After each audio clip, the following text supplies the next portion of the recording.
Good morning, Good morning. Carol Bollin, Thank you. also formerly known as Sister Mary Angelica.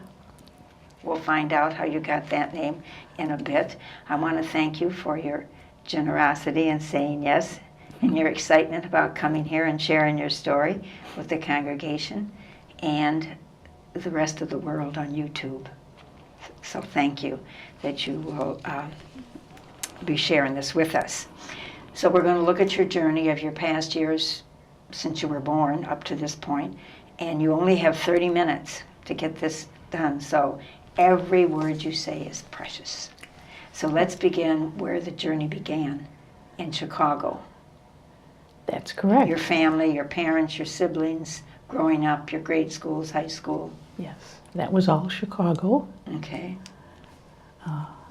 We were born on the south side Okay. of Chicago. That's the side to be born on. I guess everyone talks about the south side. The south side. Yeah, the side. The side, yes. And we went to school at St. Philip Neri Okay, so you had Adrian Dominicans there. and then to high school at Aquinas. Oh, you're one of those Aquinas women. Yes. One of the Aquinas women. Yes. How wonderful. Yes, it was wonderful. What about your siblings? Do you have brothers and sisters? Or Yes, I had one brother who is now deceased and two sisters. and what are their names? Anne, Okay. Louise, and Patricia. And they live in Chicago? No. Where? One lives in North Carolina and one lives in Oregon. Wow. Yeah. You're all kind of dispersed, aren't you? Yes. And as I said, my brother is now deceased. Yeah. So When you were a family at home, what was it like growing up in the Bollin family? it was wonderful. It was full of music because my father was a pianist. Oh my. Yes. And so actually we had two pianos in our home. One was in the living room, and that was the grand piano, and the upright was down in the basement. So the rule was, if my father was home and he wanted to play, then he got to use the grand piano in the living room. Uh-huh. And if we needed to practice, we went down to the basement and practiced on the upright. So you took piano lessons? We all took piano lessons, yes. I don't know that my brother did, but the girls all did, so we had plenty of time to practice. Was your mom a musician as well? No, my father taught her how to play things so that they could play duets together. Oh, nice. But my father was very gifted, and he played basically by ear, I think. I'm not sure he could read music, but he could play anything you wanted. Just part of him. It was just Part of his him. DNA. That's yeah, right, uh-huh. yes. So one time when I was in high school, we had our regular senior presentation for everybody that was supposed to be full of songs and things, and the girl in my class who was supposed to play the piano arrived, and she had left all her music on the bus. So we said, what are we going to do? I said, I'll call my dad and he'll come over. And so he did. And so then we just had somebody stand next to him and say, okay, now our next song is going to be this. And then he would play that. What a gift, huh? It was a wonderful gift, yeah. Uh-huh. I don't know how the rest of us didn't get that gift, but... Well, you're in choir, so you got... Well, yeah, but I mean, it's not like you can just play anything by ear. But do you play the piano now? Well, not as much as I used to. I should practice, but I don't, you know. I mean, with all the pianos we have around here, huh? Yes, but so then you say to yourself, oh, I'm going to go practice. Yeah. And then you say, oh, wait, I've got to do this first, and then... What was your father's profession? Actually, he was an artist. He was a commercial artist. So he was the art director for Zip Davis Publishing Company. So I think when my mother first met him, he had a little band, and they played often, and then one day along came a young guy named, Gene Krupa, And he said he wanted to play with them, and they said, well, okay. And he said, well, Wait, Gene Krupa wanted to play with your dad's group? Yes. And he said, someday I'm going to be the best drummer in the world. And they said, oh, yeah. But, they let him in. But I think my mother's feeling about being married to a person who was a musician who would be away every night on some kind of a gig, I don't think she thought that was such a good idea.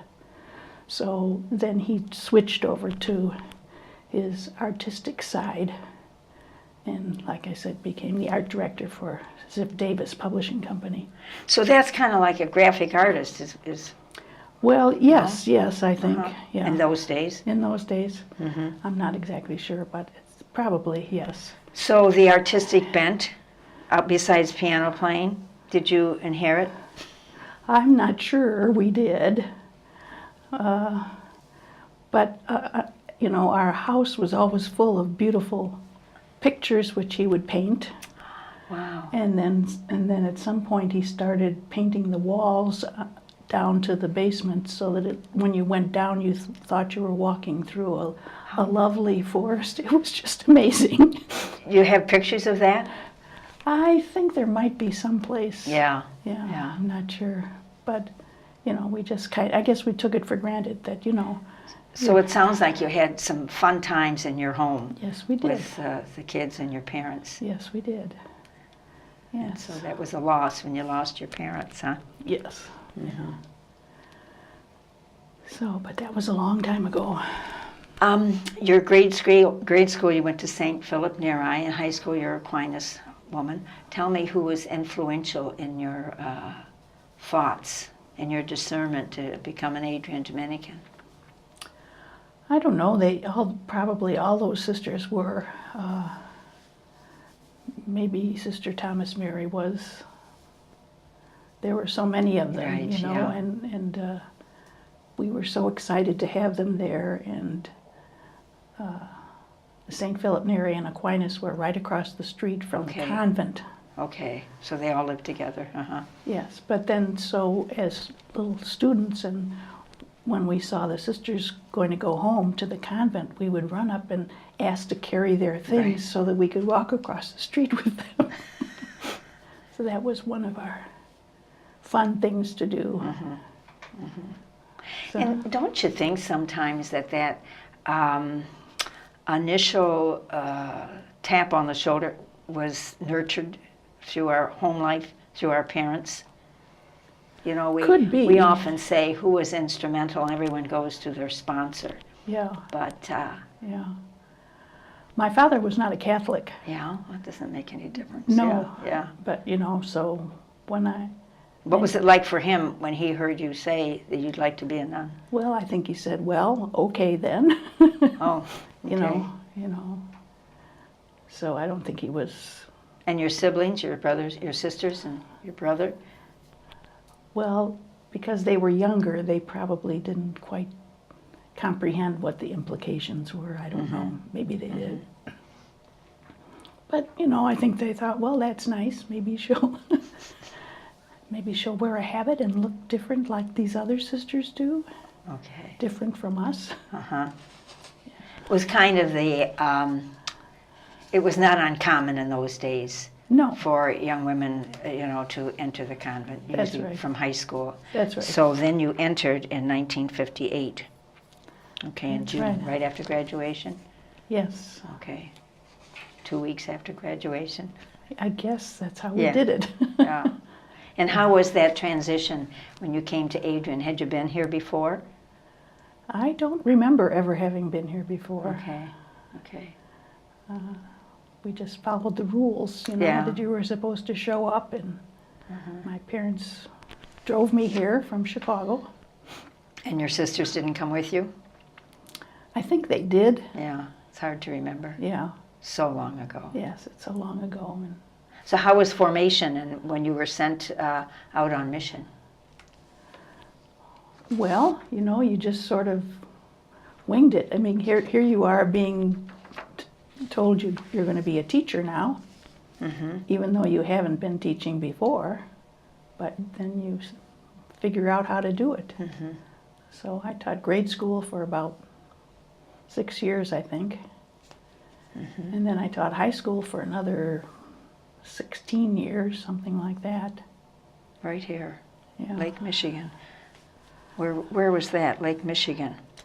That was in St. Joe. Okay, Benton Harbor area. Yes. Yeah, St. yes. Joe, Benton Harbor. Yeah. I think when I first went there, it was called St. Joseph. Okay. And then they Okay. changed the name, but the school didn't change. It was the same place. And what did you teach? Mathemat- Besides math? Mathematics. Oh, That was the only thing I knew how to teach. you didn't teach piano. No, I Or did singing. not. No, I didn't. How was your community life in those places? It was great. Mm-hmm. Yeah. Remember anything special about either your first mission or any mission? No, not really. The next place I went was Aquinas High School in Southgate, Michigan. Okay. And so I was there for, quite a while. But it seems to me you did something for the congregation in between those high school assignments. I don't remember that part. Leadership? Oh, well, when I did that, I wasn't teaching, No, I know was that, a but that full-time was- job, yes. Yes, exactly. Yes. So you I were was co-provincial. I was a co-provincial. That was, we were, they were called chapter, what were we called? I think it was co-provincials. Yes, it is. I was on the provincial team. Right. And who was on that team with you? Well, let's see. Sarah Kavanaugh, Helen Sohn, Adelaide Iden, Oh, myself. was that Detroit? Yes, that was Detroit. Okay. But then we had to travel around to different places.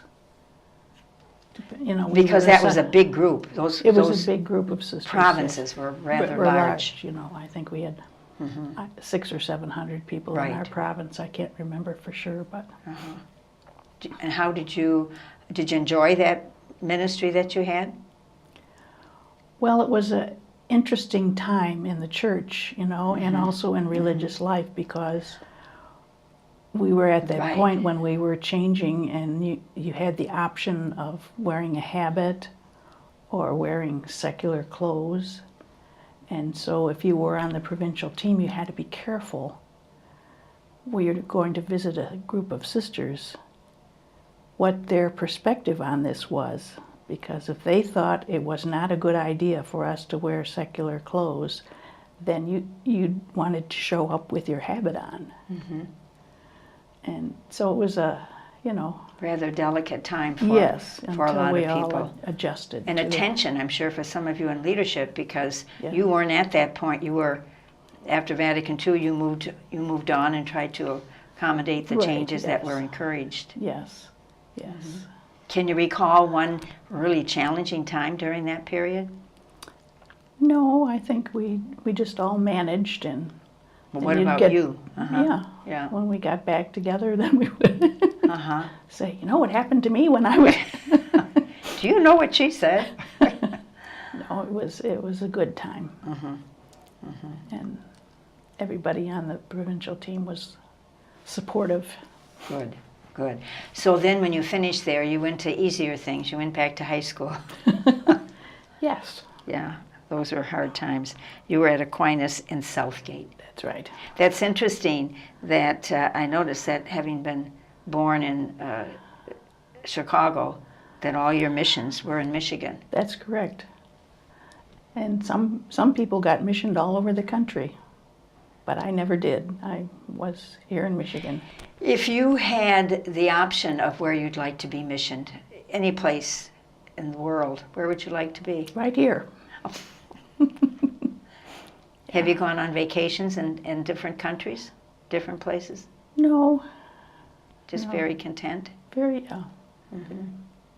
What's one of your happiest times in religious life? Or your family life?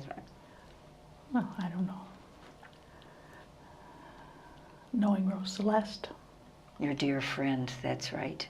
You were very close to her. Where did you live with Rose, or did you? I never did.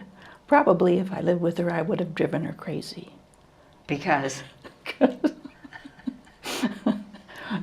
don't know. Just.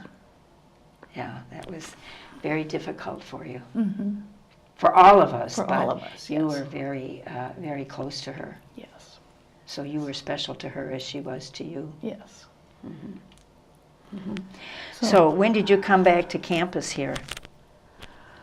Oh, 85. I think it was 85. 85. Yes. And what brought you back to campus? Well, I think we were getting to the point where we were beginning to realize that computers were becoming more and more important, and we probably should have created some databases for the information about the sisters. And I think that's why they asked me to come back and take a look at what kind of software could we use and what could we create. You know, they had started using it, but they had other companies doing it for us. And, you know, collecting information about the sisters. Like, what places have you ministered and where were you born, that kind of thing. And so that was the reason that we were working on creating our own and saying, these are the things that we want to keep track of, and how can we take all this information? First of all, how can we collect all this information from the sisters so that we know it? So did you devise some kind of a plan? Yes. With a database? Yeah. Because a lot of the information we had about the sisters was hand typed on those yellow cards. I don't know if you ever worked in the office, but even when I was first young, that was part of the job, you know. Here's information about Sister Peg. And we would type it on these cards so that we had it someplace in our file. And, Yeah, I worked in Richard Dean's office, you Yes, know, when I first entered. That's true. Richard Yeah. Dean was the secretary, wasn't she? Right. But your computer work that you knew about and your database things that you know about, did you go to school for that? Yes, I think I did. Yeah. Yes. Because when I was at Weber and we had mailing lists, I don't know how we got the lists and stuff, but then my brother worked for IBM, so he did those punch cards. Yes. And did all the mailing things from there. Yes. Of course, and then That's what they started out with. with those punch cards, With the punch cards, yes. Which at that time was a godsend. I mean, Yes. nowadays it's unbelievable what we have. So your work must be very easy right now. Well, relative to what we did then, I Right. suppose it is. Right. Yes. Yes. What is it about your present ministry that you enjoy? Well, I think it's working with the sisters, keeping track of their information, and then all the mentally challenging questions you get from different people, like chapter prioresses. Could you figure out who did this and what it means if she did this, and, you know, kinds of interesting projects. So you have to find or create a database. I have to figure out, based on the information I have, how can I manipulate it? Do I have to subtract this number from that number? What am I supposed to do? You know, even something as simple as what's the median age of my chapter? You know. So you know how to do that? Yes. Just add them all up and go through the middle, huh? Something like that, Yeah. yes. Very Yes. simple. Yes. What do you do for fun, Carol? What do I do for fun? Well, I do Sudoku puzzles. Oh, Those are fun. they're challenging, yes. I know, but that's what Yeah. I consider fun. Yeah, well, that's your mathematic background. I guess. Uh-huh. I guess. And what else do you like to do? I don't know. Crossword puzzles I work on. Fortunately, there are some in the newspaper every day, so I can work on them. Can you, as you look back on your life at this point, is there a time that was just very growth-filled for you, or left a lasting impression on you or was transformative for you, be it the Vatican Council, be it when you moved back to Adrian, or? No, I think we just learned how to adapt to a different environment, you know, because it's very different when you live in a house with maybe 4 or 5 other sisters and you're all teaching in the same school. That's quite different from coming here to Adrian, where you are surrounded by hundreds of sisters, including those who are, you know, much less capable of, you know, doing a lot of work. So I think that's, you know, that's an adaptation. As you look back at your ministries and the schools and stuff that you're at, is there a certain mission or group of people that you lived with that you just really had a good time with? And what was it that was fun? What is it that you did? I think when we lived at Aquinas and Southgate, we had fun. Good. Yeah. Okay. Yeah. What was it that made it fun? Well, that's a long time ago. Right. Yeah. Right. Where do you go on vacations? Well, it depends. Any time I went away, it usually was with Rose. Yeah. And, you know, so. I don't do a lot of vacation, and especially since my siblings live so far away, you know. You don't go visit your sisters? Well, it gets harder to do, you know. The travel? Yeah. Do they come here? Sometimes they have, but gets harder for them too, you know. Nieces and nephews? Well, they're all around the place too, you know, so.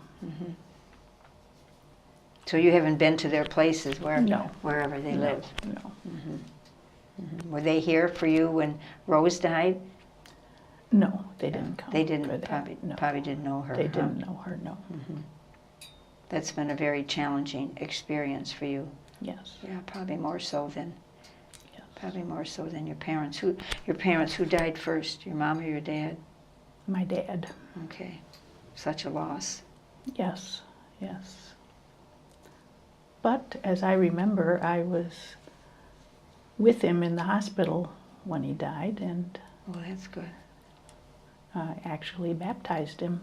Did you? Oh, that's right, because he wasn't Catholic. He How wasn't wonderful. Yeah. So, Was your mom still living? yes. Yeah, Yes. He was the first. Yes. Okay. So did he do anything? Did Gene Krupa stay with his little group? I think he might have, but then, like I said, my dad went on to Yeah. another line of work. So, Because your mom didn't approve. well, it was like Uh-huh. she wanted him home. You know. So Yeah. keep the wife happy, huh? Yeah, that's right. Yeah. Yeah. And I'm sure. But we had, like I said, we had lots of music around the house, and we had lots of art around the house. He would paint all these things, or at Christmas time he would make a special thing that he was going to display on the mantle, and then we would see that and see. Do you have some of his paintings? His artwork? I don't think I have them, but I don't know if any of my sisters might. I don't. They might.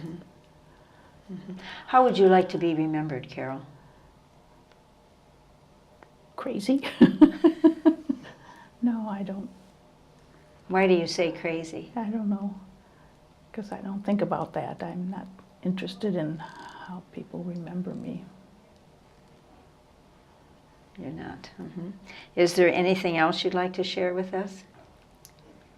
Not that I can think of.